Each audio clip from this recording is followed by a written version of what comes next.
మల్కాజిగిరిలో BJP almost విజయం సాధిందని చెప్పుకోవచ్చు. ప్రస్తుతం మనతో బీజేపీ అభ్యర్థి ఈటల రాజేందర్ గారు ఉన్నారు. సార్, ఎట్లా మెజారిటీ వైపుకు దూసుకెళ్తున్నారు?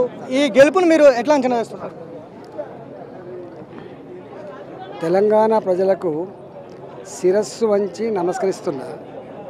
ఇప్పుడున్నటువంటి ఈ పరిస్థితుల్లో మా మీద ఏ నమ్మకాన్ని అయితే మీరు పెట్టినరో, ఏ విశ్వాసాన్ని అయితే ఉంచినరో, తప్పకుండా దానికి తగ్గట్టుగా మా పని విధానం, మా ప్రవర్తన ఉంటుందని చెప్పి హామీ ఇస్తా ఉన్నాం. అతి తక్కువ కాలంలోనే ప్రజల విశ్వాసం కోల్పోయిన నాయకుడు రేవంత్ రెడ్డి అని చెప్పినాము. ఈ ప్రభుత్వానికి విశ్వాసం కోల్పోయిందని చెప్పినాము. అది అక్షరాల నిజమని తేలింది. రేపు దేశంలో మళ్ళీ మూడోసారి ప్రధానమంత్రి మోడీ గారు రాబోతున్నారు కాబట్టి ఈ సందర్భంలో రాష్ట్ర అభివృద్ధికి సంబంధించిన నిధుల విషయంలో, పనుల విషయంలో మాకుండే యావా, మాకుండే కమిట్మెంట్, మాకుండే సంబంధం వాళ్ళకుండే ఆస్కారం లేదు కాబట్టి డెఫినెట్గా ఇది మంచి good sign for Telangana, good sign for BJP party. ఒకవైపు అధికార పార్టీని కాదని, మరోవైపు ఉద్యమ పార్టీ అని చెప్పుకునే బీఆర్ఎస్ని కాదని బీజేపీకి, అది ఈటల రాజేందర్కు ఓటు వేయడాన్ని, గెలిపించడాన్ని మీరు ఎట్లా అంచనా వేస్తారు?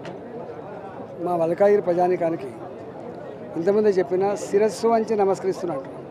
వాళ్ళకి ఎన్ని చేసినా తక్కువనే, మాటల్లో చెప్పనంత గొప్ప విజయాన్ని చేకూర్చారు కాబట్టి నా మీద ఎక్కువ బాధ్యత పెట్టినట్టుగా నేను ఫీల్ అవుతా ఉన్నా.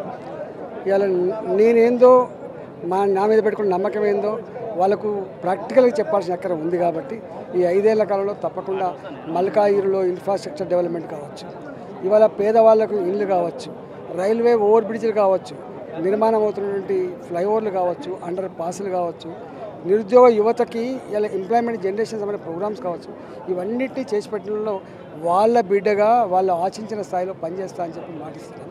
ఇవాళ ఇప్పటికంటే ఎక్కువ విశ్వాసం పొందాలని తపన ఉండే నేను హుజరాబాద్లో కూడా 7 సార్లు గెలిచి వచ్చినాను కాబట్టి ఎన్నడూ నేను ప్రజలు నమ్ముకున్నోడిని, శ్రమను నమ్ముకున్నోడిని, ఇవాళ ధర్మాన్ని నమ్ముకున్నాడు కాబట్టి మల్కాజిగిరిలో కూడా మల్కాజిగిరి ప్రజలు నమ్ముకుంటా, నేను ధర్మాన్ని నమ్ముకుంటా, శ్రమను నమ్ముకుంటా కాబట్టి డెఫినెట్గా మల్కాజిగిరి ఇవాళ వస్తే, ఇక్కడికి వస్తే ఇంత గొప్పగా కాంగ్రెస్ పార్టీ నా సిట్టింగ్ స్థానమని ఎన్ని కోట్లు ఖర్చు పెట్టినప్పటికీ కూడా నన్ను ఆశ్రయించడం అనేది నిజంగా అది మాటల్లో చెప్పలేదు కాబట్టి ఇలా పెద్ద పెద్ద మెజార్టీ మా ఎల్బీ నగర్, ఉప్పలు, మల్కాజిగిరి, ఒక్క ఏ నియోజకవర్గం కూడా, అది కుత్బుల్లాపూర్ కావచ్చు, అది కూకటపల్లి కావచ్చు, ఈవెన్ మా లోకల్గా ఎమ్మెల్యే ఓడిపోయినటువంటి కంటోన్మెంట్లో కూడా నాకు ఎక్కువ మెజార్టీ ఇచ్చి ఇవాళ మేడ్చల్ అన్ని నియోజకవర్గాలు మెజార్టీ ఇచ్చింది కాబట్టి డెఫినెట్గా ఇది నా బాధ్యత పెరిగినట్టుగా భావిస్తున్నాను. ఇది నాకు అలంకారం కాదు. ప్రధానంగా కాంగ్రెస్ పార్టీ నేతలు ఒక అంశాన్ని తెరమీకి తీసుకొస్తున్నారు.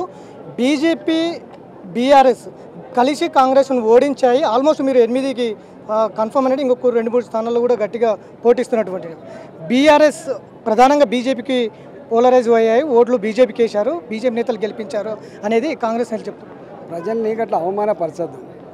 ప్రజలు ఎప్పుడు కూడా ఇది కాంగ్రెస్ పార్టీ వాళ్ళ ఊర్లు, కాంగ్రెస్ పార్టీకి ఉన్నారు ఈ ప్రజలంతా, బీఆర్ఎస్ పార్టీకి ఉన్నారు ప్రజలంతా, బీజేపీ పార్టీకి ఉన్నారు, వాళ్ళు స్వేచ్ఛాజీవులు. వాళ్ళు ఎప్పుడు కూడా ప్రధానమంత్రి లాంటి పెద్ద పోస్ట్ అయినా, ముఖ్యమంత్రి లాంటి పోస్ట్ అయినా, పార్టీల బతికైనా ప్రజల ఆశీర్వాదంతో ఉంటుందనే విషయం మర్చిపోవద్దు వాళ్ళు.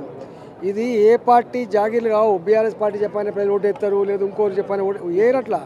వాళ్ళు సొంతంగా వాళ్ళ ఆత్మను ఆవిష్కరించి వాళ్ళు నచ్చిన, వాళ్ళు మెచ్చిన నాయకుడు కొట్టేస్తారు అంతే తప్ప వాళ్ళు ఇట్లా అవమానపరచదు. బీఆర్ఎస్ పార్టీ అంతా కూడా బీజేపీ చేస్తారు, అట్లా చెప్తే వింటారు, అట్లా కాదు. ప్రజలే వాళ్ళంతటా వాళ్ళు ఇప్పుడున్న పరిస్థితుల్లో దేశం పురోగమించాలంటే, దేశంలో శాంతి నెలకొనాలంటే, ప్రపంచ చిత్రపటం మీద భారత జాతి ఆత్మగౌరవ బావుట ఎగరాలంటే, మా పిల్లలకి ఉద్యోగాలు రావాలంటే, పేదవాళ్లకు ఇల్లు రావాలంటే, రోడ్ల నిర్మాణం జరగాలంటే, ఇవాళ మురికి కాలువలు మంచిగా కావాలంటే బీజేపీకే ఓటేయాలని చెప్పి భావించారు.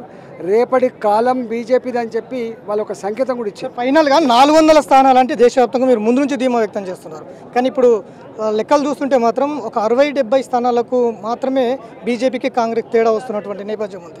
ఎట్లా చూస్తారు? అంటే గ్రాఫ్ తగ్గిందని చెప్పి అనుకో. బీజేపీ పార్టీ కాదు, వాళ్ళు ఇండియా అనే కూటమి, మేము భారతీయ జనతా పార్టీ, మాతో పాటుగా మిత్రపక్షాలు 300 పైచిలకు అబ్సల్యూట్ మెజార్టీతో మళ్ళీ మోడీ గారు ప్రధానమంత్రి కాబోతున్నారు.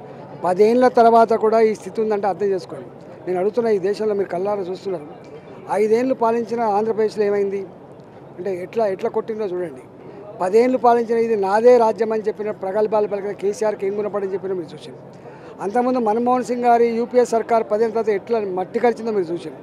10 ఏళ్ల తర్వాత కూడా నీవే మా ప్రధానమంత్రి అని చెప్పి ఆత్మను ఆవిష్కరించింది భారత ప్రజానికం మోడీ గారి మీద. సో మొత్తం మీద తెలంగాణ అభివృద్ధి చెందాలన్న కేంద్రం నుంచి నిధులు తీసుకొచ్చే సత్తా కేవలం ఒక బీజేపీ నేతలకే ఉందని తెలంగాణ ప్రజలు గమనించారు.